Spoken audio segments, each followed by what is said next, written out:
found out he was cheating on me in the bedroom right next to our bedroom. I had a little boyfriend. His name is Choo-Cheese, if you know. He lived in Dominican Republic and I lived in New York. While I was in New York, I was a real toxic little girl and I had the passwords to his Facebooks, Instagram, to his iCloud, babe. I even had his location. And that's how I learned that if a man's gonna cheat, he's gonna cheat because, babe, I had his location. One day I log into his Facebook and I look at his most recently searched. Why his most recently searched was this girl from our hood in DR. Let's call her Lucy. She was way younger than me and him. So I'm like, why are you searching up this little girl on Facebook, weirdo? And he was like, oh, because she has shared something that I wanted to repost to my Facebook. That sounded believable. So I was like, all right, no problem. Months and months passed. I logged back into his Facebook. This man was looking for this girl again. And I'm like, all right, now you need explanations because what, bro, again? He hits it with the same excuse. But that already planted a seed in my head. I go to the Dominican Republic. While I'm in DR, he had this friend that had like this little trap house. While I'm in that little trap house, I'm there with Choo-Cheese, two of his friends, and like in the far end corner of the hallway, there was like these two young girls and like these three older men. And they was out here smoking and doking.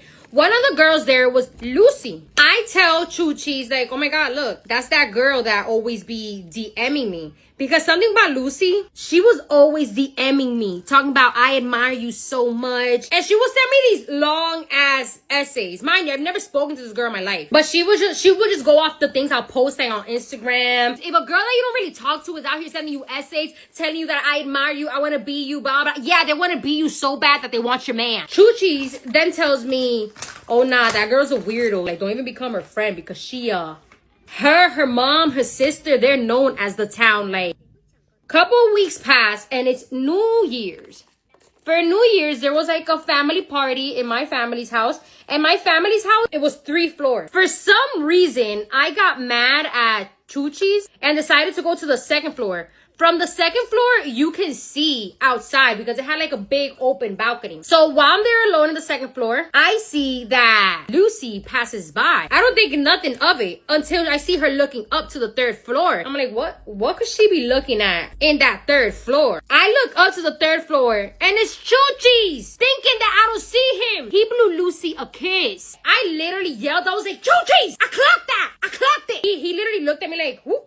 And then Lucy literally just like sped walk away. I then go upstairs and I told him like, what was that about? And he was like, what was what about? You know, Dominican men, the best gaslighters. I was like, that kiss, I saw that kiss. What do you mean what was that about? And he was like, nah, you're bugging. Like, you're seeing stuff. Like, are you serious? Why would I even blow that little girl a kiss? And I was like, that's what I want to know. Why would you blow her a kiss? We didn't get to no resolution because he denied it. So much so that I was like, all right, bet, I'm going home. Me and him live together. So I go home and he comes in back of me. When we get home, we both fall asleep. I wake up like at 9 in the morning and I see that Choo-Cheese is not there. So I get up to go outside. But where we lived was literally in the backyard of his family's house. What we had was like a bedroom and a living room. But we had to go outside like through the backyard to go like to the bathroom and the kitchen. So I get up to go outside. And when I try to go out through the door, I see that the door is locked. So I call Choo-Cheese. And Choo-Cheese doesn't reply. Then I wait a couple minutes and he's still not replying. So then I text him, I'm like, yo, I need to use the bathroom. Where you at? Still doesn't reply. The thing is, this door, if you lock it from outside, you need a key to unlock it from the inside. He didn't leave me no key. So after like a good 30 minutes of me trying to figure out what the heck to do, I'm already thinking like, oh nah, he's doing some weird sus thing. And I gotta use the bathroom. So I take his shoe, I squat down, and I do number 1 in his shoe. Because where else am I gonna pee? An hour passes by and I'm losing my mind. So then I get a scissor and I start cutting all his clothes. 2 hours pass by. Babes, I'm already panicking by this point. I'm literally screaming and screaming. His grandma came trying to help me out. And I'm just like, what the? So nobody knows where this man is? Like, yeah, that ass, nobody knows where this man is? Turns out his whole family knew where this man was. That was all covering up for him. After like 4 or 5 hours, Chuchis comes and unlocks the door for me. And he was like, sorry, I fell asleep. I was in the bedroom in the front. And I was like, you were in the bedroom in the front, but you didn't hear me yelling. We dropped it there and I just said, all right, this is another seed that was planted in my head. Couple weeks passed since that instant and his cousin had came from Las Vegas. This cousin is from his mom's side and Chuchi's mom lives 3 hours away from us. So he told me like, I'm gonna go visit my mom if you want to come with me. And I was like, nah. I don't want to go over there. Like, I'll just stay with my dad here. He goes. Babe, that first night that he left, like at 2, 3 in the morning, I got this thought like, girl, hit up Lucy and act like you're Chuchi's to see if he's cheated on you with her. Because I've never found out anything about him cheating on me. And we had 4 years together. But in my head, I'm like, let's hit her up. Even though she's probably going to be like, girl, you crazy. I log into his Instagram. I DM her through Instagram from Chuchi's Instagram and tell her they found out about us. I see that she reads the message real quick. And I'm there smiling, thinking she's gonna be like, haha, babes, what the heck you talking about? So she responds and says, how did they find out? I needed more. So I said she saw some messages in one of like my friend's phones. So see if she's gonna be like, oh, but he doesn't even know about us. She said, oh my God. So there I'm like, oh, so more of his friends know about this. I don't know how I got to the topic, but I managed to get out of her that when they would have relations, they would do a raw dog, baby. Then I call her through camera because Lucy thinks she's out here talking to Chuchi. She picks up and sees my face and covers her camera real quick. Then she takes off her hand from the camera and starts laughing, bro. But she was there laughing. I was like, oh my God, that's so crazy because Chuchi literally has told me that you've done it with everybody and their mothers and that you get it from your mom. She got mad and she hanged up. I called Chuchi right away. He didn't answer. He didn't have service. I don't sleep that whole night. Like, I literally wait till the morning to recall Chuchi and he doesn't answer. Then I get a message from Chuchi's sister. She just has like, hey, in my head, I'm thinking like she doesn't know nothing that's going on. She's just like hitting me up for something. Before she even says anything else, I tell her like, I just found out about Chuchi's. He's been cheating on me. Like, I can't believe this. And she was like, oh my God, what are you gonna do? I'm like, I don't know. And she kept saying like, come to my house. Just come to my house and we could talk about it here. Like, you could cry it out here. Something in me told me not to trust that girl. Like, she kept insisting and I was like, no. I then called Chuchi's again and finally got a hold of this man. When I told him, like, I found out about you and Lucy, he said, girl, are you crazy? Like, are you serious? Like, I swear on my whole family's life. And I was like, I have proof, boy. I have all the proof. And he was like, yeah, whatever. Then he lost service. Couple hours passed and I get a DM from Lucy. She said, I'm really sorry. I didn't mean to hurt your feelings. I wanted information out of her. So I said, oh, girl. He said, your mom's, your sister's, and he did say that. Like, he did say that. But I added more to it. I needed her to really get pissed off at Chuchi's so she could tell me everything. She said, when I get out of school, I'm gonna go straight to your house to tell you everything. But don't try anything. Me, I'm not dumb because I know that she was a little girl. So I wasn't gonna get arrested for Lucy and Chuchi's. I told her, girl, please. That's the least of my worries. I just need all the facts. Couple hours passed and she hits me up and says, like, I'm already out of school. And I was like, okay, I'm here in my balcony. She gets upstairs and I'm like, when did you guys start? She says, 2 years ago. He saw me pass by his bedroom with my brother because my brother is his friend. And he told my brother, like, ooh, your sister gotten a little bigger now. But the way she was talking about Chuchi's was like she was in love. Chuchi's is her man. And she told me too, she's like, everyone in the hood knew about us. Like, they knew once you left, like, I'm the one that's always with him. And I'm like, but I was always on FaceTime with him. I don't get it. She's like, yeah, when you were on FaceTime with him, like, you would have noticed that sometimes he'll give the phone to his sister. Like, he'll pass the phone to his sister. So you could be like, hey, sister. When he'll do that is because he was right next to me. If a man's gonna cheat, he's gonna cheat. And I would tell her, like, girl, you weren't feeling, like, disgusted doing it in another woman's bed because there's a big ass frame with my initial on top of our bed. She was like, no, like, I even would tell him, like, it's so weird, like, why would you want to get with me when you have a woman that has her body done, is American? FYI, I got a BBL. I said, what? I kept my composure though. I said, like, girl, I'm shocked too because me and you, we don't compare at all. I literally told her, like, but how would you guys talk? And she was like, well, he'll hit me up through your Instagram. He'll talk to me through your Instagram and you were always on Instagram. So you wouldn't get the notifications when he was talking to me because he'll leave the chat open and then he'll unsend it real quick. So then I go to mine and her DMs and I see that none of the messages, like the long essays she used to send me about how I inspire her, were there. And I was like, oh my God, yes, he unsent everything, eliminated everything. And she was like, yeah, he will also talk to me through his grandma's phone. She was like, matter of fact, you actually were talking to his sister earlier, right? And I was like, yeah, why? She was like, I was in her house when she was telling you like to come over. She was basically telling you to come over so like we can make sure like we have an eye on you, like in case you like try to do anything. So I was like, oh, my sister-in-law that I thought we were close. Clearly she was close to the mistress. Then she says, remember New Year's that you were like locked, like he locked you up in the house? And I'm like, yeah. She says, it's because I was in his dad's room with him in the front. And I said, oh, so y'all heard me screaming? Y'all heard me going crazy? And she was like, yeah, but like we couldn't go out because we didn't want people like to see us. So it was like complicated. If you don't know what I'm talking about, go to part 1 so you can understand what I'm talking about by being locked in. And she was like, have you told Chuchis anything? And I was like, yeah, he denied it. He swore on his whole family's life that he ain't never even touched you. And she was like, seriously? Because I'm telling you, this girl was in love. Like, this is her man. So I was like, girl, I'm gonna take you to where his mom's house is. And we're gonna confront him together so he can't deny nothing. Then I told her, like, I don't know how to properly get there, but I'm gonna just order an Uber to the Providence that is in, and I'll see if I remember somewhat the route. So I told her, like, I'm gonna call my assistant. Because at that time, I had, like, a little boutique in the Dominican Republic, and I had, like, a little graphic design business, but still, I wasn't making money like that. But she thought I was, like, making money. So I was like, I'm gonna call my assistant. I called up my sister real quick. She don't know English, so I was telling my sister, like, hey, Titi. I call my sister Titi.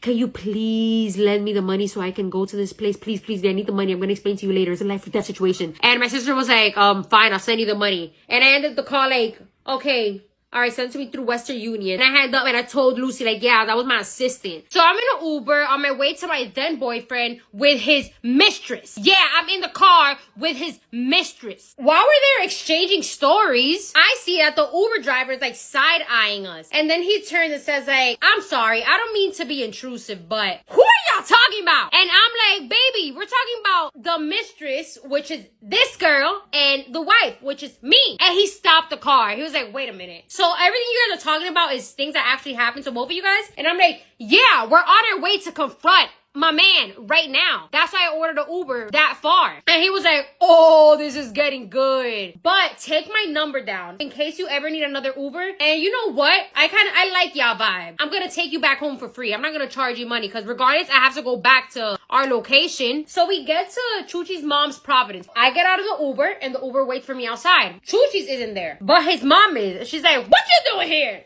And I'm like, I'm looking for Chuchi's. Where is he? She's like, he's like by the backyard, like by the kid's bedroom. Babes, I go in there. I'm like, hi, Chuchi's. Remember you told me that you swore on your family's life that you didn't cheat on me with Lucy?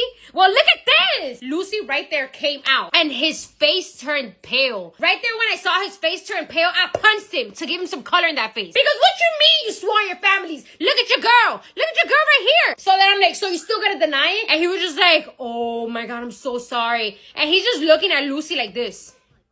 And Lucy literally looks like she's about to start crying. I see that Chuchi's mom drags Lucy and takes her outside. And then his other sister comes, his half-sister from his mom's side. And she's like, no, Liz, relax. I know you're mad, but like, relax. So then I sit down. They give me water. And then right there comes in Chuchi's mom and says, I sent her back home. She's gone. You guys could talk about it now. And I'm like, what you mean you sent her back home? She was like, yeah, I put her in the Uber that you came and I told him to leave. And I was like, no. So then I ran outside. I'm like, yo, he left. And she was like, yeah, what were you expecting? I was like, I was supposed to go back. I only came to confront your cheating ass son. She was like, girl, all men cheat. So it's like, don't let her win. Don't let her think she got one up on you. And I told her, like, this is the problem with y'all Dominican women. You guys think it's perfectly normal to get cheated on. Because you guys look at it, it's like, I'm not going to let the other girl win. Like, yes, babe, let her win. At the end of the day, what is she really winning? So I cooled down a little bit. And I sit down with Chuchi's and I told him to explain everything to me. He obviously lied his ass out. So I was like, babes, get out of my face. I don't want to talk to you no more. So he goes and crosses the street and he starts playing like dominoes, like with his friends or whatever. My dramatic ass lays on top of a car that's like in the garage of his mom's house. I look up and I put the song Vete by Bad Bunny. While I was listening to every word, I was hysterically crying. Like, just imagine this girl laid down in the car, looking up, singing, Bete. His sister, the half-sister, not the one from the part one, she approaches me and she starts talking to me. She wasn't raised with Chuchis or with her mom. She recently just moved to Dominican Republic, like what, 2 years before them? So she always like felt like she didn't belong with them. So she was telling me that, and I was just like, oh, like, I'm so sorry. And she was like, yeah, like, I feel like I have a closer relationship to you than my actual siblings because I feel like they don't love me or they don't like me. I'm only telling you that detail that she told me because it's gonna be relevant with what happens next. So I hit up the Uber driver. And I'm like, I'm so sorry. That was so embarrassing. Like, I was supposed to leave with you, but these people, like, did me dirty and, like, made me stay stuck here. And he was like, nah, you're all good. You're all good. Like, at least you have my number. But, bro, Lucy, she in love with him. And I'm like, what? What you mean she in love with him? He was like, the whole Uber ride, she was crying hysterically. So then the next day comes, and I get a DM from Lucy talking about, like, so what has happened? And I said, I'm still here. She replies, like, oh, so you really gonna stay with that dirty ass? Like, you really gonna stay with him? Like, I thought you were better than this. And I was like, it's not clocking to you? First of all, don't try to get into my relationship because you already did it once, and right now is not the time to be giving your 2 cents in it. So when I said that, she was like, well, I'd be mad too if my man was eating another girl. And I was like, let me remind you that you're the dirty girl here, out here effing and seffing everybody in the hood. I manipulated you to admit everything to me. Like, girl, back up. Why would you think we'll ever be friends? So she was like, nah, you're mad fake. And I blocked her right there because, girl, you got me effed up. So then I got so pissed, and I also hit up Chuchi's sister, the one that was friends with Lucy. I violated her because I felt so played by her. Watch part 1 so you can understand why I felt played. I literally told this girl, like, it's so obvious that you didn't even finish the freaking 8th grade because, girl, you is dumb. You can't even say a whole phrase. Why would I even think you even knew what loyalty meant? And I blocked her right there too. So that night, one of Chuchi's best friends comes over. He sits down with me and he tells me, this is serious, but Chuchi's has a sex addiction. So then I walk away from that weird ass conversation and I sit down with his sister. I tell her what Chuchi's other sister did. And she was just like, you see me, I'm not like that. I hold loyalty towards you because you showed me more loyalty than my own siblings. You showed me so much loyalty that I have to tell you something. So she shows me her phone and says, I wasn't aware of this. I just went into my WhatsApp, but look at this. I'm reading it, and the profile picture in the WhatsApp messages is Lucy. And I'm like, you talking to Lucy? She hit you up? And she was like, that wasn't me talking to her. She said, yeah, Chuchi's is still talking to her. He's using my phone to talk to her. So I started reading the messages. He's been texting her, telling her that he misses her and that he can't wait till all of this is over. So Betty goes on to talk about how she met a man 2 months ago and she thought he was an LPN. The day she met him, she had been getting her hair done, and in the middle of getting her hair done, she decided she was hungry and she wanted to walk to go get something to eat. During the walk, she ends up seeing a man standing outside of his car. They make eye contact. She keeps walking. She goes inside the store. When she walks out of the store, the man that was standing outside of his car begins to follow her, and he's yelling at her out of the car window like, hey, I'm talking to you. Hey, I'm talking to you. And so she turns around and they exchange numbers. First red flag. They decide to link up at 9 o'clock at night. Second red flag. He's claiming he wants to take her on a date, but nothing in their area is open that late except for the casinos. So then they end up going to the casino, but then nothing inside the casino's open either. So they end up hanging out in the car. They're sitting in the car, they're talking, they're getting to know each other. And then they end up doing it in the car with a man you picked up off the side of the street, or who I guess picked you up off the side of the street. Either way, they do the do in the car. Betty goes on to say that she didn't want to do it in the car originally, but then later she decided that she wanted to. She goes on to tell us that she was honest with him about the fact that earlier that year she had tested positive for chlamydia. Betty went on to say that she got treated for the chlamydia, but she never went back to get retested to make sure that it went away. So she claims that he starts reassuring her, telling her that as long as she took all the medicine, then it should have gone away and she shouldn't still have it. And she claims that she believed him because he told her that he was an LPN. Girl, third red flag. Actually, fourth red flag, because the third red flag was you going out here hooking up with strangers, not knowing whether or not your chlamydia was gone yet. But I digress. Fourth red flag. He says that he's going on and on about what a nice guy he is, and he claims that she wasn't really falling for it because she knows that he's a man and he only wants one thing. So they do the do in the car, and then she says when they're done, he immediately starts looking at her with disgust. So she looks at him and asks him what's wrong, and he looks at her and is like, are you sure that you don't have chlamydia still? So that's when she looks at him and she's like, I already told you that I wasn't sure. And then she went on to say that when they were in the midst of doing it, he kept looking like at and in her area, trying to see if there were any signs of her having anything. Oh, isn't that a way to spark a mood? This breakdown's actually kind of gross, I'm sorry. But he was inspecting her area in the midst of them doing it, trying to see if there were any signs of her having anything. And now he's disgusted. So Betty ends up getting out the car. She goes inside, and then he eventually calls her and apologizes because he feels bad about upsetting her. She forgives him. He proceeds to pick her up again the next day, and they do it in the car again. Now, all right, I've lost track of the red flags. Now, at this point in the video, Betty's talking about him like he's crazy for hooking up with her again, you know, because he made such a big deal the day before. But it's like, girl, you're participating too. But after they're done doing it this time, he once again looks at her with disgust and begins to accuse her of having HIV. Betty goes on to say that she ended up eventually blocking him because one day he texted her, so she texted back within a few minutes, but then he never responded, so she was just over it at that point. Now, mind you, all of this had happened the month prior. Fast forward to now, right? She takes somebody named Gabby to go get their hair done.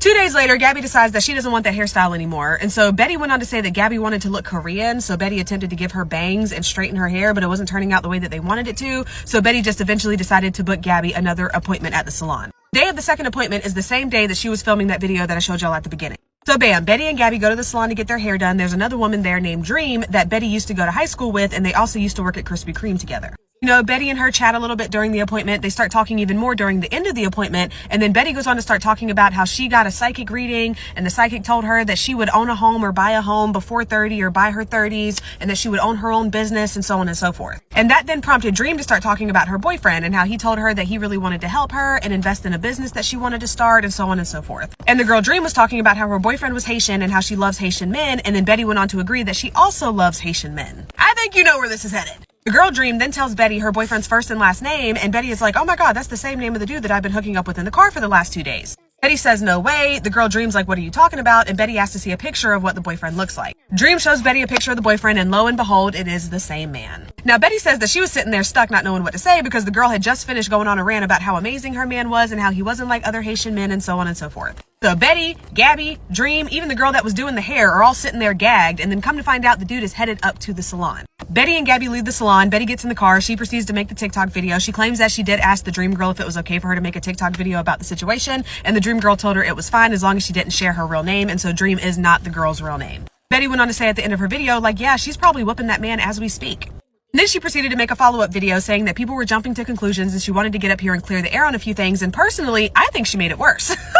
Yeah, I think she made it worse. She went on to clarify that they did use protection, but then she went on to admit that multiple times during the course of them hooking up, she had asked him to take off the protection, but he kept refusing. And then come to find out it actually did end up falling off inside of her one time, but that was an accident. He had to pull it out of her you-know-what, and she says that he was very upset when he realized that it fell off. Betty says that she hears the people telling her that she needs to have more self-respect, and she says that she has no justification or explanation for why she does what she does. Dream Girl actually ended up reaching out to Betty the day after, letting her know that things did go down between her and the boyfriend, but Betty's not sure what exactly happened between the two of them after she left the salon. Then she went on to say that this was a full circle moment because she used to be in a situation where she was being cheated on and now she's on the other side of things. I'm really not sure what she meant by that. And then she went on to address people asking her why she didn't go get checked, and this is what I feel was like genuinely the final nail in the coffin. She went on to say the short answer is it's just too much. It's just too much. And then she went on to give the long answer, which, you know, I have a little bit of sympathy and empathy for it. She says that she has a really hard time saying no to men when it comes to being intimate with them. That I have sympathy for. She has such a hard time saying no that sometimes she'll just refuse to shave, or sometimes she'll wait to hang out with the dude until she's on her period, so then she has like an excuse for why she can't be intimate with them, but then she says they'll end up not caring, and so she'll just do it with them anyways. But she started to lose me because she went on to say that keeping the STD was like a roundabout way of preventing her from going out and just continuously hooking up with all these random dudes. Messy story time, or as Morgan Roos would say, you want to hear some tea and some drama about some people you're never going to meet? All right, let's get into it. We're going to rewind back to high school, okay? I get in my first relationship there, the love of my life. Well, it's actually my second, but this was my love, my first love. Oh, down so bad, right? Okay, so let's call this person B. B swipes my V card. We dated for like 8 months. They cheated on me with 4 of my best friends, which I found out later, but I have like the screenshots of them laying together, the screenshots on Kik. All this will be relevant later. So, me and B reconnect years later, and B is in the process of transitioning. B is now a she-B. Obviously, it's been like 10 years. I'm like, you know what? All is forgiven. We were dumb kids. Here's a bag of my clothes. Live your truth. Like, I'm proud of you. I know this is a hard thing to do. Anyway. Me and B are friends, and B is like, oh, you're my best friend, you're my support system, yada, yada, yada. I want to move to New York for this girl I've never met. This girl who supposedly did not tell B that they had 2 nonverbal, violent, fit-throwing, autistic children, or that they lived with their parents. Anyway, B goes up to New York and moves in with this girl that she has never met before. Okay?